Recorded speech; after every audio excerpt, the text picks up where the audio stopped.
Have you ever stopped to think how just a simple slogan or maybe one powerful image can totally change an industry or even create a tradition we all follow or, you know, tweet how you see yourself? It's kind of amazing when you break it down. Right. So today we're doing a deep dive into some of those really huge, iconic marketing campaigns from around the world. These aren't just like clever commercials, they were genuine turning points. Yeah, they reshaped how people thought, influenced culture, and really redefined what marketing could even do. And the basis for this dive, we've got a curated stack of sources here, specifically excerpts from a pretty well-known article on marketing campaigns, stuff that experts, analysts, historians, they keep coming back to these examples because the impact was just undeniable. It really was solid ground to build on. So our mission, like always, is to pull out the key insights, the real nuggets of wisdom from these sources. We want to help you understand how things like creativity, strategy, and importantly, understanding culture, how they combine to become this, well, really powerful force. Makes sense. Where should we start? Let's kick off with campaigns that did something incredibly bold. They basically invented traditions or challenged the status quo head on. Okay, like De Beers. That's Yeah. a classic example, isn't it? A diamond is forever. Exactly. It's hard to imagine now, but before, what, 1948? Diamonds weren't really the standard for engagements, not globally. No, not at all. And De Beers sales were uh, pretty flat after the Depression, so they had a real problem on their hands. So they team up with their ad agency, NWA and Son. Big challenge. How do you even start tackling something like that? What was the plan? Well, their strategy was honestly kind of genius in how subtle and controlled it was. They weren't just pushing a product. They were um, carefully crafting a whole story. A story around the diamond. Precisely. Recasting it as the ultimate symbol. Eternal love, lifelong commitment, all tied up in this stone. And that phrase, a diamond is forever. It's more than just catchy, isn't it? Oh, absolutely. It conveys that permanence, that value, sure. But it also subtly suggests something But else. like you wouldn't dream of selling it because it's so emotionally loaded. Exactly. It makes the idea of resale almost unthinkable, pure emotional weight. Wow, and the results were just staggering. You look at the late 20th century and what, over 80% of American engagement rings had diamonds, and then it spread everywhere. Yep. They essentially manufactured demand for something that didn't have that deep cultural root before. They invented a tradition that, well, it's still shaping how we think about romance today. Is it masterful marketing or a bit manipulative? It blurs the line, maybe. That's the perennial question, isn't it? Oh, It really shows how marketing shapes narratives, shapes beliefs, which, speaking of challenging norms, brings us maybe a decade later, 1959, Volkswagen. oh, yeah, think small. Completely different challenge there. It's totally different. VW enters the U.S. Mm. Market's full of these huge, flashy American cars, Yeah. gas guzzlers. And here comes this little beetle. It must have seemed like a joke almost, a disadvantage. Right, an anti-car, like you said. So how do you sell that? Well, their agency, Doyle Dane Bernbach, DDB, they did something amazing. They absolutely did. Instead of hiding the car's weaknesses, they flipped the script. They made those perceived flaws into virtues. So the small size, the kind of quirky look that became its strength. Exactly. It was Uh-huh. presented as like endearing, smart, even a deliberate choice against all that excess and conformity. Stand out by being simple. And the ads themselves, so different. Clean, minimalist design, lots of white space. Innovative use of negative space, yeah. Yeah. And the copy, it wasn't shouting at you. It was conversational, Yeah. honest, almost self-deprecating. It's ugly, but it gets you there. That kind of vibe. Acknowledging limits, but spinning them. Precisely. It treated the audience like they were smart, respected their intelligence. And that approach just, it blew up, didn't it? For VW and for advertising. Big time. Beetle sales went through the roof, millions of them.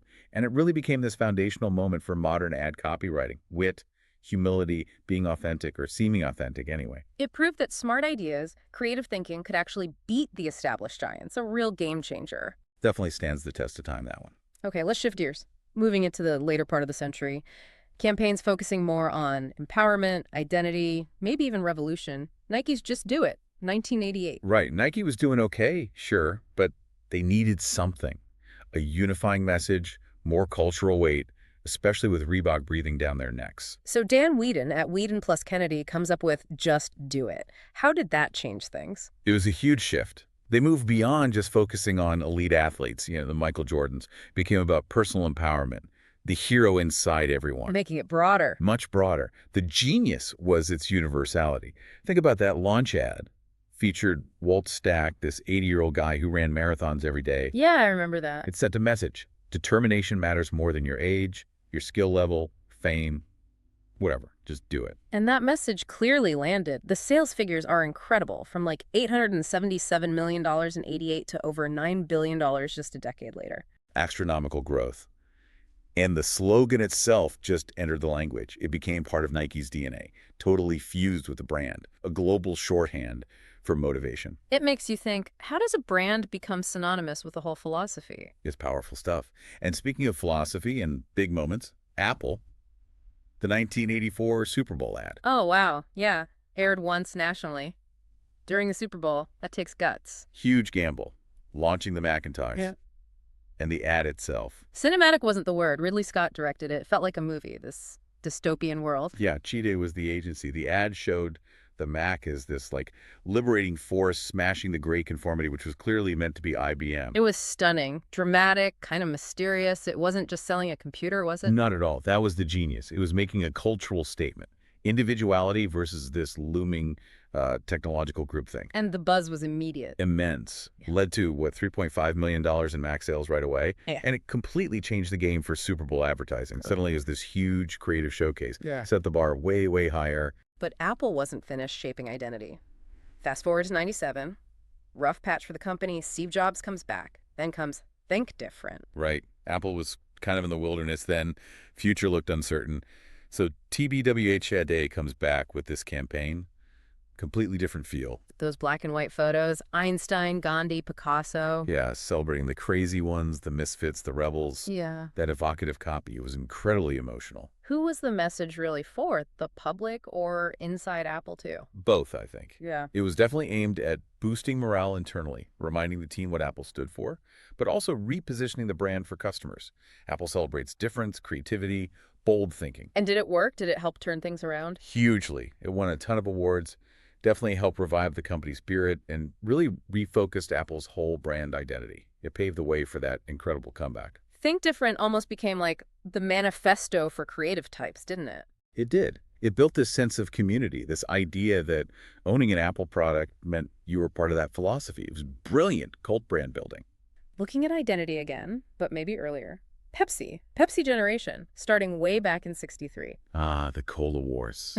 Pepsi was always, number two, living in Coke's shadow. So how do you fight that? Not just on taste, presumably. Exactly. Pepsi decided to change the conversation entirely. Focus on cultural identity, not just the drink. You're the Pepsi generation. It was an invitation, really. An invitation to what? Being young and cool? Pretty much. Youthful self-expression, being part of what's happening, the culture. It wasn't about comparing cola flavors. It was about belonging to this vibrant, forward-looking group. And over time, they really doubled down on that with music and celebrities, didn't they? Oh, yeah. Masterfully. Signing Michael Jackson in the 80s was obviously massive. But they kept doing it, linking Pepsi to the energy, the trends, the stars of the moment. So that approach, it basically wrote the playbook for youth marketing. You could argue that, yeah. It drew in younger drinkers, positioned Pepsi as the choice for innovators, the new. It really shifted the dynamic in the Cola Wars and showed how powerful integrating music, sports, celebrity could be. Way ahead of its time in some ways. Okay, this is fascinating. Let's look at another angle now. Campaigns that nailed it through, maybe simplicity, or a really strong sense of purpose, or just embracing the digital world. Good segue. How about Got Milk from '93? Right. Simple problem. People weren't drinking as much milk. Consumption was down. Yeah. The California Milk Processor Board Right. basically gave their agency, Goodbye Silverstein and Partners, a really open brief. Just help us. Instead of banging on about calcium or strong bones. Nope. They came up with that iconic question, got milk, and paired it with these funny, relatable situations where someone desperately needs milk and doesn't have it. Cookie in hand. And the milk mustaches on all the celebrities? Became instantly recognizable, a cultural phenomenon. The genius was focusing on the absence of the product the moment you miss it. It's still referenced today, parodied. Mm-hmm. It had legs. Did it actually reverse the decline long term? Maybe not single-handedly reverse all the trends, but it absolutely grabbed public attention again, massively boosted awareness. And it just showed how, Simplicity and a bit of humor, even absurdity, can make a totally ordinary product feel fresh again. Makes you wonder if that kind of elegant simplicity gets lost sometimes now, with everything being so complex. It's a fair point. There's so much noise. Yeah. But often the campaigns that cut through do have that simple core idea, which leads nicely into Dove's campaign for Real Beauty, 2004. Now that had purpose, directly challenging the beauty industry's norms. Totally. A really bold move. Instead of the usual supermodels, they featured, well, real women. Diverse bodies, different ages, ethnicities. It felt revolutionary at the time. What were some of the standout parts of that campaign? Well, there was that viral film Evolution, remember that? Showing the model being transformed by makeup, hair, and digital retouching. Yeah, peeling back the layers of artificiality is powerful. Super powerful. And then real beauty sketches, where women describe themselves to a sketch artist versus how strangers described them. The difference was stark. Those weren't just ads, they felt like social commentary. Exactly. And they sparked huge global conversations about body image, self-esteem, the media's role. It wasn't just talk either. Dove's sales apparently doubled in 3 years, earned billions in free press. It really showed that brands could stand for something meaningful beyond just profit. Purpose-driven marketing took a big leap forward there. Absolutely. It proved authenticity, or at least a commitment to a positive message, could resonate deeply and drive business. Okay, one more in this vein. Digital reinvention. Old Spice, the man your man could smell like. 2010. Oh, that one was huge. Classic case of a brand that felt kind of dusty, a heritage brand needing a serious refresh for the internet age. And boy, did they get one. Isaiah Mustafa. Hello, ladies. The rapid-fire delivery, the surreal transitions. I'm on a horse. Hilarious, right? It just exploded online, turned this everyday men's product into a total social media sensation. But the real genius wasn't just the funny ad itself. What else was there? The interactivity. They embraced digital dialogue. Old Spice made hundreds of short, personalized video responses, literally replying to individual comments and tweets from people online featuring Mustafa. Oh, I remember that. It felt so personal, so immediate. Totally. It was groundbreaking for its time, showed that real-time, tailored engagement could massively boost reach and build this incredible connection with the audience. It really set a new standard for how to go viral, how to use social media creatively, helped Old Spice jump way ahead of competitors. Talk about speaking with your audience, not just at them. For sure. A masterclass in digital adaptation. Okay, finally. We have to touch on a campaign that's maybe more complex, more controversial in its legacy, but undeniably shaped archetypes. The Marlboro Man. Right, from the 1950s. A hugely influential one. It's strange to think, but back then, cigarette ads weren't necessarily hypermasculine. Leo Burnett's agency took Marlboro, which was sometimes even seen as a women's cigarette. Yeah, it had a filtered tip, which was marketed to women initially. Burnett's team completely reimagined it. They created this archetype, the rugged, independent cowboy. The Marlboro Man, symbolizing what? Freedom, self-reliance, adventure. All of that. This idealized, powerful masculinity, it was aspirational. And it worked incredibly well. Yeah. Marlboro went from almost nowhere to the world's top-selling cigarette brand. And that image persisted for decades, even as regulations tightened and the health issues became impossible to ignore. It did. It left this deep, complex mark. Sold billions in cigarettes, yes, but also profoundly shaped cultural ideas about Western masculinity, about lifestyle branding itself. It's a stark example of advertising's power to create these powerful myths that can outlive almost anything. So stepping back from all these individual stories, what are the big takeaways? When you connect the dots across De Beers, VW, Nike, Apple, Pepsi, Got Milk, Dove, Old Spice, Marlboro, what themes jump out? Well, one thing that keeps coming up is the power of emotional storytelling, connecting on a human level, not just logic or features. Definitely. And also, maybe, simplicity and disruption. Clear messages that aren't afraid to challenge how things are usually done. Yeah, whether it's think small or real beauty, and authenticity seems key too, or at least projecting authenticity effectively. That resonates. And adaptability, how these campaigns evolved with the media landscape.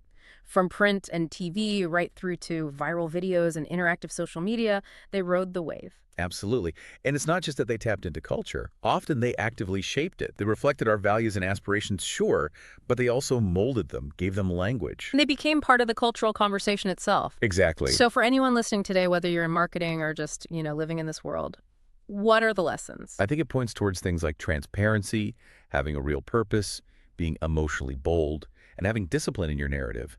those seem crucial for making a lasting impact today. These campaigns really do show marketing at its most powerful, its most, dare I say, human, going way beyond just selling stuff to actually shaping our world. Well said. They're more than just ads, they're cultural artifacts. So here's a final thought to leave you with. If these campaigns were so good at shaping traditions, identities, how we see things, Yeah. what subtle myths or beliefs do you think marketing might be creating or reinforcing right now? Maybe things we don't even consciously notice. Mm, that's a deep question. And how does understanding these kinds of powerful mechanisms change how you see the world as a consumer? Or maybe even inspire you if you're creating things yourself? Something to chew on.